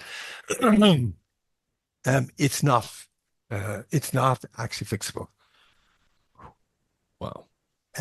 We've got people who have had the problem for 20 or 30 years. Well, after they've stopped. There's a number of people who can recover uh, uh, um, uh, spontaneously, but this seems to be relatively rare. It's unclear how kind of long, how big the group who actually do recover is. It's not permanent damage in that what people can find is that if they're on other drugs, and often when they stop the other drugs, they kind of have a window of a few days or a week or so where things do seem to improve, and they say, "Oh, great, things are better," and then they relapse again. So we've got a situation where it is permanent, and in a sense, isn't. If you see what I mean, it's not permanent damage, but effectively it is in the sense of we don't get things back right. But there is the hope that based on this, that there's something there that can be put right if we only have research happening on it to really work out what's going on here and how do we put it right. There is no research happening on it. So it can be permanent or very long lasting in the people who experience PSSD. So they stop their SSRIs, sexual dysfunction lasts after the drug is out of their system, and this can last a very long time, potentially even decades or forever maybe. How many people experience PSSD? Is this the majority of people that are on SSRIs long term? Is it 50-50? Is it, a sizable minority? Can you give us a sense for that?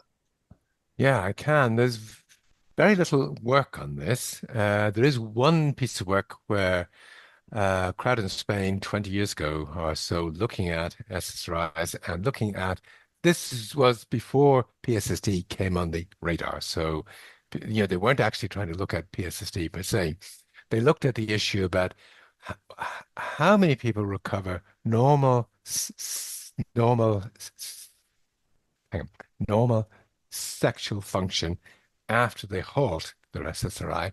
And the answer they came up with is, well, roughly 50%. The other 50% don't recover full um, full full function of the kind that they had beforehand. Mhm. Whether that was full-blown PSSD or just you don't get all the way back to normal um, is unclear because they Mhm. didn't have PSSD on the radar for them.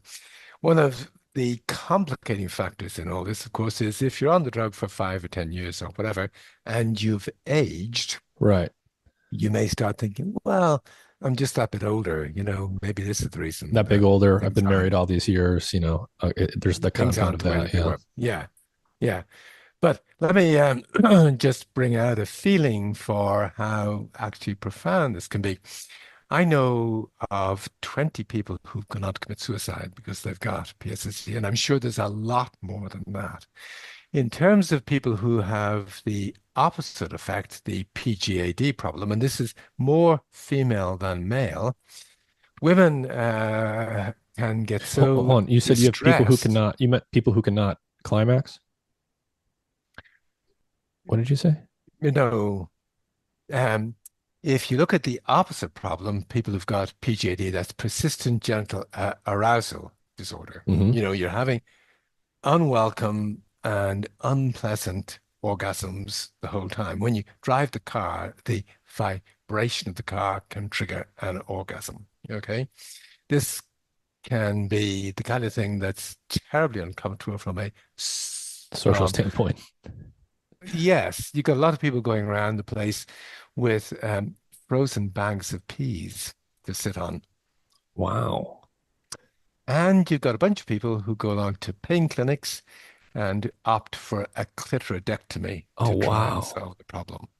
So these are not minor problems. These are terribly serious problems. Okay. And as I say, there is almost no research happening on either PGAD or PSSD. Wow. Wow. So it's a big, this can and does happen to a lot of people on SSRIs. Well, you've got the bunch of people who stay on SSRIs, and they stay on SSRIs because they can't get off. I mean, these are drugs, once you're on them, a proportion of people will simply not be able to get off them. Some people can get off them, a very large proportion of people can't get off them. And this is one of the reasons why we don't know how common PSSD is, because I in see. order to say you've got PSSD, you have to get off the drug. Right. And what happens when you get off the drug is the sexual problems you've had on the drug can get worse.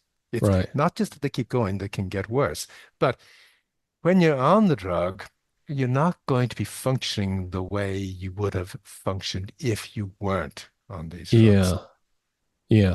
And so, like, what are the main reasons that people struggle to get off of SSRIs? Is it because of things like what you just said, where some problems get worse and they say, okay, well, I might as well go back on the drug because it's not as big of a problem? Well, it's when you go on the pills, one of the things that can happen when you go on the pills first is you can become very agitated, you can become suicidal, you can become homicidal, etc., etc. Or you can go drugs and things can be relatively okay. And when you try to come off them some months or years later, that's when you become agitated and become suicidal. And you kind of conclude, as my doctor told me, it's a bit like insulin. I've got a lowering of serotonin. It's a bit like diabetes. I need to continue a treatment for the rest of my life. And, you know, Wow. what you find when you come off the drug is you become suicidal, you go back on the drug, and almost instantly the problem clears up. I see. So it persuades a lot of people that, yes, that view about what's wrong with me was right, and I need to remain on these things for the rest of my life. Wow. Okay. So I always thought like the story I always heard was SSRI, it relates to what we talked about in the beginning, the sort of the cartoon story you often hear is, SSRIs take 6 to 8 weeks before the antidepressant effects kick in because neuroplasticity has a slow time course. And in that intervening period, you might disinhibit behavior. And that's why you get a spike in SSRI-induced suicide at the beginning. But you're saying you can also get a spike in suicide if they try to come off. Yes, and Yeah, this is yes, and if you change the dose, Hmm. Which I is mean, common. it isn't just uh, when you actually come off, it's when you're trying to come down, you may become Yeah. very Yeah. actively suicidal. It's when you go on the drugs first, you may not have a great effect, but you may not be all that bad. You may not be suicidal, and the doctor thinks, well, you're not as good as as you could be. Let's double the dose. You can become suicidal there as well. Hmm. But let me throw a further thing into the mix here, which we've kind of skipped over. You may want to just drag it into the conversation. Um, you're asking me about how the companies can hide things, and we've talked about FDA and how easy it is to fool FDA and things like that. The other aspect to things, of course, is that most of the medical literature reporting company assays rather than trials, which appears in the New England Journal of Medicine. Actually, there's a very interesting story I can tell you about this, uh, which appears in the New England Journal of Medicine and JAMA, the various books of the Bible, and they're ghostwritten. It's Hmm. not just that FDA don't have access to the data in the sense of the people who are in the trial. It's the articles that companies publish have been ghostwritten. And often FDA know that the company has published an article about their trial, which says the drug worked wonderfully well and has no problems. But FDA have seen the data from the trial and not just seen the data, they haven't really looked at the data. They've been told in a covering letter by the company, our drug didn't work in this trial and it caused all sorts of problems. Okay. So FDA see an article in the New England Journal of Medicine, which is saying just the opposite. The company's written to FDA and told them our drug didn't work in this trial. It's got an article in the New England Journal of Medicine which says our drug worked wonderfully well and is free of problems. FDA know this is a fraud. Okay. But they agree. They've responded to GSK, for instance, who've written to them and said, we've done 3 trials in teenage kids, all negative. Teenagers who were depressed. All 3 trials negative. Okay. But one of them has actually been published in the leading journal in uh, child psychiatry, saying just the opposite. Okay. GSK say, you know, this trial was negative. FDA agree. We've looked at the trial and it appears to be negative. We also agree we're not going to mention this in the label of the drug. What's going on? This doesn't make FDA look awfully good. But the FDA response is it's not our job to police the medical literature. Hmm. And it's not. So companies can write fraudulent studies with leading names, professors of psychiatry from Harvard and Right. Yale, in the very best journals. Right. Which Okay, enable them now, to submit the paperwork to the FDA, and they will process that paperwork. well, FDA won't, no, no, no, no. This is all about the marketing, the sales. Yeah. What happened in this particular case was the article about giving the outcome of the trial had been published before the data went to FDA. It Hmm. was only when the company had published the article and there was an increasing amount of sales of Paxil for teenagers who are depressed that they thought, we've begun to realize, FDA will probably approve this drug anyway, even if we send the data into them, and even if we tell them the trial was negative, they're Yeah. probably still going to license us to say you can use this drug in teenagers who are depressed. Okay. Now, I have an interesting story which ties all of this together. There was a group of people, and you probably know, actually, you've interviewed one of them, Joe Moncrief and Yeah. Mark kind of Horowitz and a few other people, wrote an article for as uh, uh, for a journal called. They wrote an article for Social Science in Medicine, which is a good journal, and they have it's a bunch of journals these days, one of which is for mental health issues, and Hmm. they wrote an article on the lowered serotonin idea, and they looked at 30 different articles and books where there were claims that yes, there's a well-known lowering of serotonin in people who are depressed. And there was one, I think only one of the 30 articles that they looked at which said no, that there is no kind of lowering. Okay. And they said something to the effect of, we've looked beyond these articles, and actually, when you look at it closely, there isn't really any evidence that there's anything wrong in the serotonin system in people who are depressed. Okay. So the journal asked me to review the article. I did, and I said, well, this is interesting. I mean, it is absolutely right. There's nothing wrong with the serotonin system. We've known this for a long time. But the interesting thing about this, it looks like the 29 of the 30 articles, which all claim that it's well known that there's a lowering of serotonin in people who are depressed, all look like they've been ghost-written. Hmm. Okay, the one article which says just the opposite, I happen to know the people involved and they can't afford a Yeah. ghostwriter. So Okay. right. So naively, if you were to just look at the literature and say, okay, let's look at all of the studies that are relevant to this question, and we're going to tally the results, and we'll use a democratic vote. Say, oh, the vast majority of studies say this. There's only one study that says that. If you do things that way, you're gonna believe the one thing, even though all of this. Well, if you're a ghostwriter and you're working for a few different companies, you're going to sign. I mean, you're going to have tropes like that. Well, let me put it like this. Let me go back to kind of basics. Back when I was talking at meetings for the pharmaceutical companies and things to that, I agreed to get involved in a meeting. Um, and shortly after, I mean, I was told it was actually going to be in London. It's going to be a reasonably high-powered meeting and things like this. And I said, yep, sure, happy to get involved. And a week later, I get an email saying, and we're going to try and publish the the proceedings from the meeting. So You're on the record. you'll you'll actually have to hang on. You'll have to actually write an article. Okay. So I Hmm. said, fine, perfect. Then a week later again, I get a further email saying, and here's your article. Hmm. And Wow. I said, I kind of uh, dropped a note back saying, look, when I agreed to get involved in this meeting, I had an idea I'd be asked to do an article, and I had some ideas about the article that I'd like to write. And I've got it more or less done. I'll email it over to you when it's finished. And I did. And they looked at it and they said, oh, this is interesting. This isn't bad. I think we'll have it. Okay.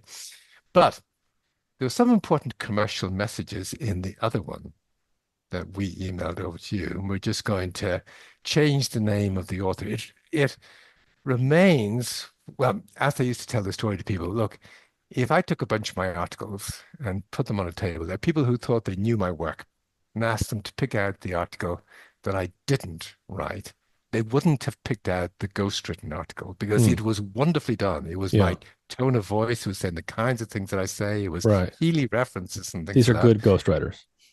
Absolutely. They're PhDs, they know how to Yeah. do the They're job, probably they're okay? probably well paid to do a good job. Yeah. But in the end, both the article that I wrote and the other one that was written for me got published. And they only changed one word in the article that they'd written for me. They just changed the name of the author. It's a Healy article with Healy references, but they just changed the name of the author. But for them, it was actually important because there's important commercial messages in it. So Hmm. when I got in touch with the journal with my review of the Moncrief et al. Article, I said, look, you can kill two birds with one stone here. You can have an article which says that the serotonin theory is just crazy, and an article which points to the likely ghostwriting input into all this, which is you've got ghostwriters whose job is to include certain important commercial messages in whatever else they write. It could be wonderful otherwise, Right. but it'll have a Right. few choice nuggets because Yeah.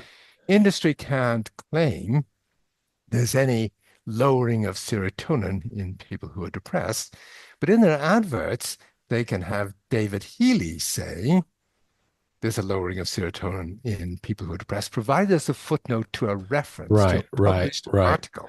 We're not saying that. So, We're just showing you the literature. yeah, exactly, Yeah. exactly. Now, the interesting thing about it was Joe and her co-authors decided this was a bit too risky. They didn't want to go there. But the editor of the journal who'd sent me the article to review said, this is a really interesting point. Do you want to write a commentary, which we'll also publish with the Moncrief article? I said, sure, fine. And I wrote a comedy short commentary, less than 1,000 words. I forget. I mean, really shortish, and emailed it to them. And the editor got back in touch with me and said, well, I've been told by my co-editors that we can't publish this. She refused to specify exactly why not. She just said, this just isn't the time. Now, Hmm. the thing about it was that I'd made the point about the serotonin field, but said it applies to all of medicine. It's going to apply to the COVID vaccine trials as well that Hmm. have just recently appeared in the New England Journal of Medicine, Right. which I know were ghostwritten. I know the ghostwriter, and I know some of the people who were injured in the trial Hmm. who Who? disappear in the published Wow. article. Who was the ghostwriter? There's a woman called Sheena Hunt Sheena who Hunt. lives in New Zealand And at the Pfizer trial. what does she do? Like, why was she the ghostwriter? What's her background? Well, most ghostwriters, as I said, are Yeah, PhDs. yeah. And the ghostwriting issue, let me just bring out a point here, which I think is nice. The ghostwriting issue became a big deal around 2004 when, with the trials done on antidepressants in kids, it became clear that every publication said that these drugs worked. And the data when we got hold of it, including the Prozac data in kids, was negative. Hmm. Okay. And it was also clear that everything was ghost written. Yeah. Okay.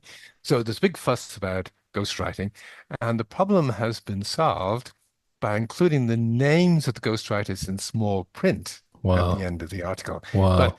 that's seen as the solution. I mean, people were saying the problem with ghostwriting is you're not letting, I mean, you're making the ghost a ghost.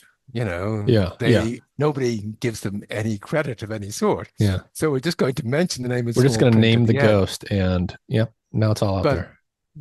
yeah, but we aren't getting to grips with the Right. fact that the important commercial messages are Right. still They're going to still be there. there. Yeah. Yeah, Um, yeah. So, do you have a hard stop at the hour here? not exactly a hard stop, no, but Okay. at some point I'll be Yes. I hoarse. just want to Whatever. ask you one more question, one more Mm, topic, and I'll let you kind of steer it. But this is something that people wonder about and speculate about, I think, reasonably, and that's the issue of suicides and violence and how that relates to SSRIs and maybe related drugs. One way this manifests that I've seen this in social media, for example. Obviously we have a mass shooting problem. They're happening at a higher mm, frequency than they used to, certainly. I remember being in fifth grade when Columbine happened, and that was like, the first big yep. one. And then, they just became Mhm, more and more common. I hear about them, all the time now. You'll often see on social media, for example, people will post, a collage of like 20 faces, and they'll say that they're all on SSRIs or antidepressants of some mhm, kind, and try to make the case of, well, there could be a relationship here. And you could say, okay, well, maybe they just cherry picked examples, and this hasn't been systematically studied. What mhm. can you tell us at a high level about SSRIs, violence, and the potential connection to things like mass shootings? Is there a connection here? What should we know? Yeah, there is. Let me preface this by saying, first of all, I prescribe SSRIs. I don't not. Okay, I'm not into other kinds of therapy. I'm into using drugs to help people where appropriate. The the being able to use a drug means knowing when not to use it, and it means knowing when actually to halt it when it isn't suiting a person. Yeah. Okay, maybe switch to nicotine or whatever. Okay, but the yeah, and in terms of people actually becoming suicidal on SSRIs, first of all, one of the difficult things for companies and anyone to explain is the healthy volunteers. who've actually gone on to commit suicide on these drugs in very brief trials. Uh, People who are normal, deeply Christian, totally against the idea that that I might kill myself, who kill themselves on these drugs Hmm. and kill themselves Hmm. withdrawing from the So it's drugs. not just people who are already on the brink or who had attempted suicide No, before. no, Yeah. no. People who are going to college need a bit of money to help pay the fees or whatever, pretty healthy people. Yeah. So, in terms of people who have gone on to commit suicide or gone on to commit homicide, I'm actually the best person that a pharmaceutical company could use in terms of defending themselves, in the sense that if I interview a person who's been on a drug and has gone on to commit homicide or whatever, uh, believing that the drugs can cause this, if I say no, the drug hasn't caused it in this case, I'm going to be more credible than an expert who says, oh, no, these drugs can't cause a problem. Because juries faced with cases like this have said, well, we're not going to believe the experts, we're not going to believe the company, we're not going to believe the published articles. It's very, very clear. I mean, juries of lay people have actually concluded it's very, very clear that the drugs can cause a problem. Mhm. Judges and prosecutors have quietly agreed with the uh, defense that yes, the only way to explain this man killing his wife was the influence of the drug he was on. Okay. Now, in terms of all of the mass homicides and things like that, where people have claimed the drugs have been involved, um, we have a big problem, which is the person who's shot everyone is usually dead as well. The one Mm. case where this hasn't happened has been James Holmes, the Batman Rises, the In the movie theater Dark shooting. Knight Rises, the Aurora, Colorado Yeah. shooting. Yeah. Holmes was a quiet, shy university student who was put on an SSRI by the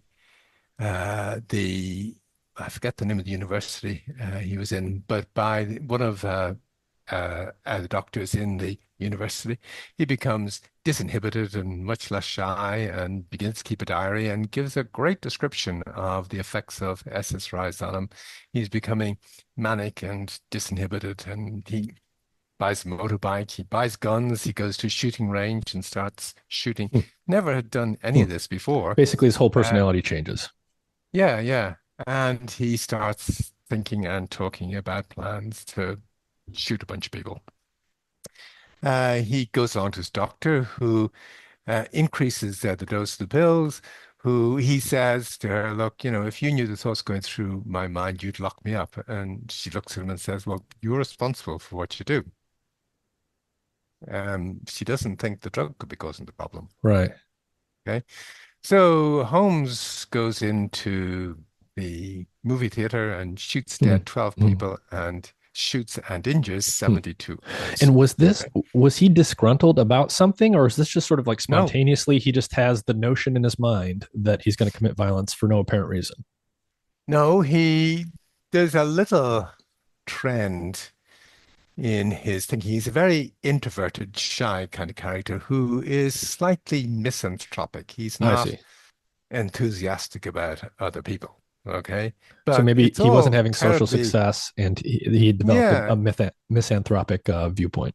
well, not gross misanthropy. It was just, the kind of thing where, I mean, some people love other people, others just are, wary about other people Yeah, and yeah. not usually enthusiastic about them. There was nothing particularly pathological here. Um, but anyway, there's a few interesting angles to this. The defense team got in touch with me and said, look, we'd like you to come and look at the case. And from what they were saying, I wasn't hugely convinced that there was anything here to look at. It was only when I ended up in jail talking to him that I became convinced that, yes, absolutely, this drug had caused him to do what he did.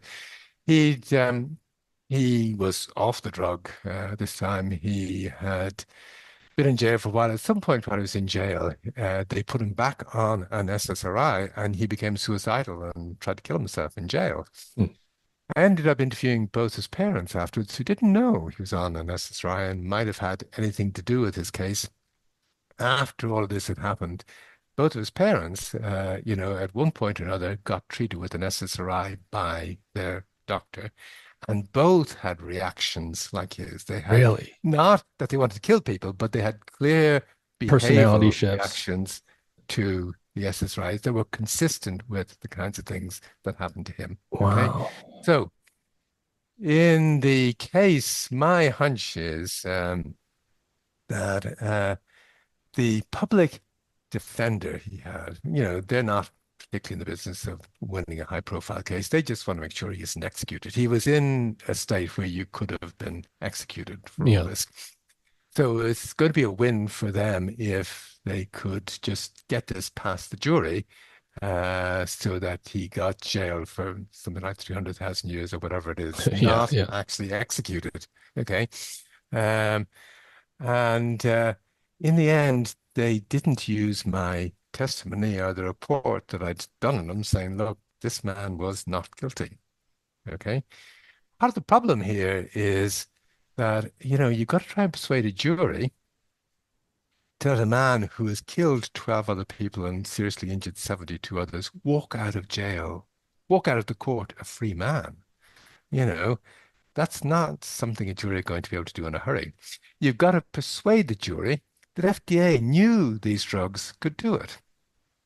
You've got to persuade a jury that Pfizer knew that this drug, Zoloft, could do it because they'd given it to healthy volunteers 10 years before the drug came on the market for people who were depressed and shown the same things happening in healthy volunteers and written at the bottom, our drug can cause this.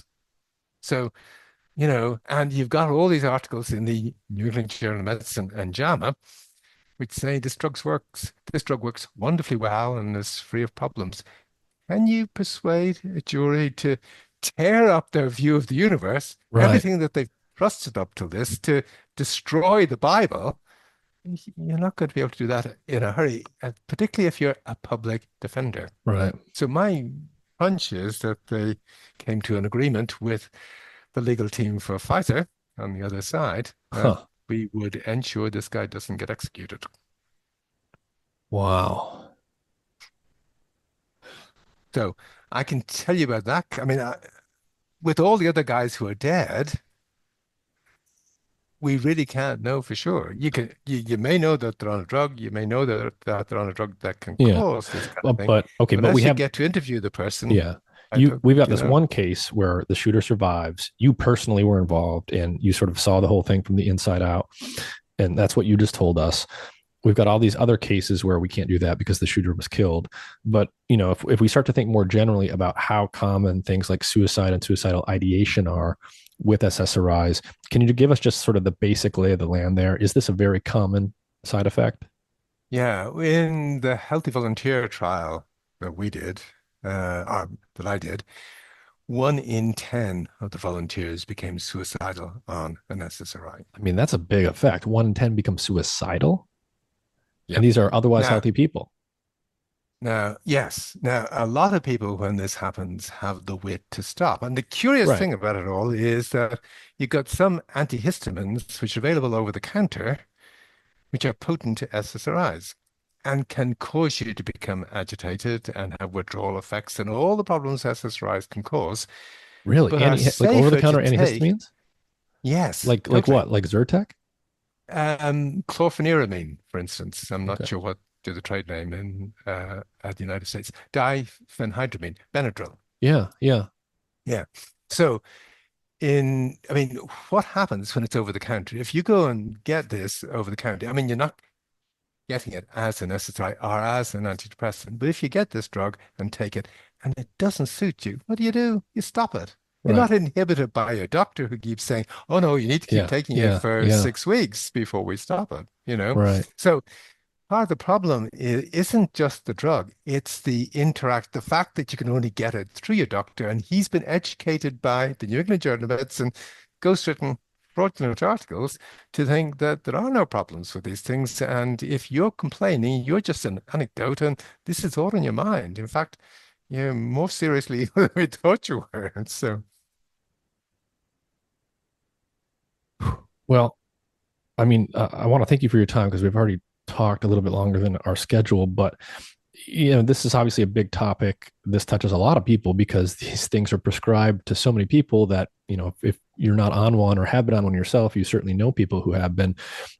Any final thoughts or major takeaways you want to leave people with about this general subject of SSRIs and the whole enterprise of psychiatric medicine today?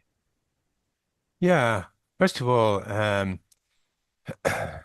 it's there are a lot of people who can be helped by SSRIs, and as I've indicated, I don't not prescribe them. The issue isn't so much the pills per se, it's the way doctors have been manipulated and educated into using these pills, which is the harmful thing. Our medical journals have failed us. It's not so much the pills that are failing us. It's much more a case of the medical system, the doctors, our journals, and things like that. The professionalism that just isn't there. The willingness to stand up on behalf of the people that we're treating, the people that we're making money out of, we're not doing it. We're not showing backbone. So the issue, it's a mistake. You're not going to solve the problem by just trying to get rid of pills. You've got to call on doctors to really step up to the plate. That's the key thing. And it's not just the SSRI group drugs, it's all drugs. It's the statins, it's antibiotics, it's every drug we use is, almost all the drugs we use are actually affected in much the same ways. It's the same ghostwriting, it's the same hiding of the data, and a bunch of problems that you're told, well, no, this is all in your mind. Is it, for those of us that look at the literature directly or indirectly, we're reading clinical trials or reading about clinical trials, in your view, in terms of ghostwriting, industry bias, and things like that, when we read papers about these drug trials, should we assume they're innocent until proven guilty or guilty until proven innocent? Yeah, I think you've got to recognize that, first of all, companies aren't doing trials to inform clinical practice. That's the first thing. Secondly, they are going to have massaged the article and the data. And just because it appears in a really good journal, you can't necessarily credit the fact that it is going to be honest. And these things, the better the journal it's in, the more useful for industry in terms of being able to market the drug. Because it's in a good journal, it gets built into the standards of care, Right. which shape what doctors do. And they figure if they aren't keeping to the standards of care, they're at legal risk themselves. So of course they're not going to keep the standards of care. If they agree with you that the drug's causing a problem, they're going to lose their job if they agree with you.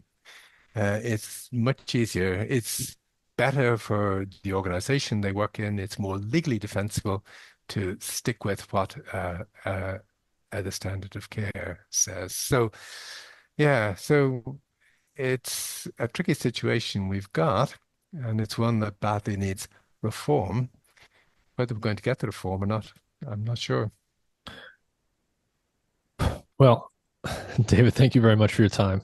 This was fascinating and, obviously disturbing in many ways, but this is important information for people, and I really, really appreciate it.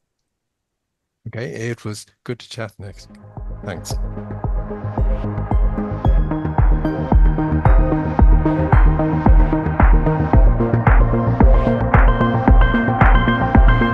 Visit mindandmatter.substack.com to find all of my content. Hey everyone, I want to take just a minute to tell you about a really cool health monitoring device I've been using called Lumen. It's a handheld, pocket-sized device with a sleek design. The Lumen device measures CO2 levels in your breath, which allows their technology to determine the extent to which your body is burning fats versus carbohydrates. Lumen helps improve your metabolic flexibility, your body's efficiency in shifting between using fats and carbs for energy. I use this device in the morning or before bed or after meals or after workouts to track my metabolism. With just a couple weeks of use, I learned a lot about which foods were causing my body to burn mostly fat, mostly carbs, or both, as well as how long I needed to fast and how hard I needed to exercise to promote fat burning. Being able to track whether your body is burning fat versus carbs will help you figure out how your body responds to your lifestyle and whether or not your weight loss and fitness strategies are actually working. Lumen is great for anyone looking to optimize their health for either weight loss or athletic performance. Their easy-to-use app allows you to track your results together with what you're eating and how you're exercising, and it syncs with other devices like the Apple Watch. Click the link in the episode description to learn more and use the code MINDMATTER, MINDMATTER,